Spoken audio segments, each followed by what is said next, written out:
Amen libota, amen babula mina Yahweh, amen peuple de Dieu. Esenge na bino boye barake Gunther Kalunda oyo azali champion du monde ya MMA kickboxing ayaki epa ya mobandisi sa grandeur spirituelle prophète Konde Polo Dominique.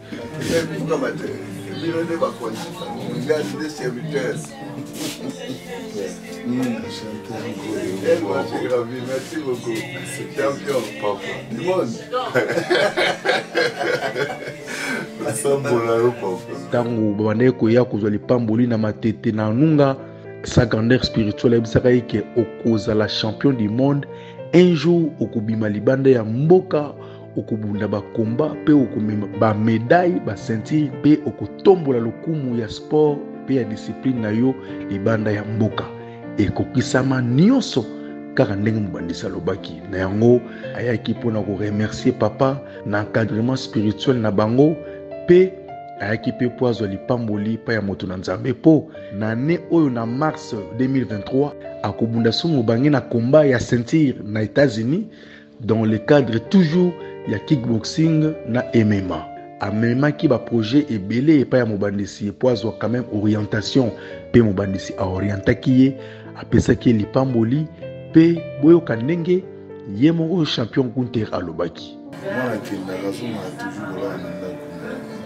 C'est mon père, moi. C'est notre papa.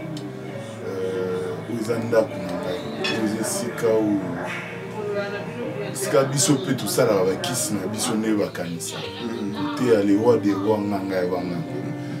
Donc c'est un grand plaisir pour moi et au moins sous papa ça fait des années depuis tout ça qui n'a eu à Pambola en passant même mes visite mon gouvernement privé Namboka mais na souhaita qui la reconnaissance n'a pas sa papa Mbote papa Pambola lisusu pour la qualification pour nous ouvrir très bientôt l'année prochaine au moment lisusu événement voya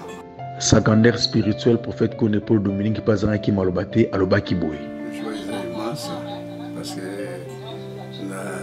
Kolanda banda nzam na bongo parce que batunzi bazala ba sportif bakende na makambo kota bima na bongo bayaka bazwa prière batu bakola basuske konde azasu na magia comme benga na bakaya ba boxer ba sportif nyonso non donc bayebi ke otozana ngwawa tosenga kaka epanda nzambe asalaki likolo na se mpe nzambe ayokaka basalaka basungaka na boyo baza na komikitisa baza nango bimi champion du monde mais ye epai ya ndeko na bino mpona ngai plaisir ya makasi kolo apambola sokoleka atombola sokoleka asala sokoleka maye onkola bongisa mpona ye avenir nyonso mpona lokumu ya RDC lokumu ya mboka mobimba donc topesaka bandeko ndeko na biso abimi champion du monde moka koso akendeka toujours de victoire en victoire. Toza korapele bino tango yinso mobandisi tango aza koyamba bato na ndenge église obala nzambe eza église ya tata et puis envoyé spécial nkolo yeyo mpe azali maboko akofungwama mpona koyamba moto nyonso oyo alingi avere ye mpo azwa lipamboli to azwa orientation spirituelle prophète Konde azali mbuma ya Seneve l'envoyé spécial ya nkolo oyo atindaki biso na mokili ya se. Amen libota.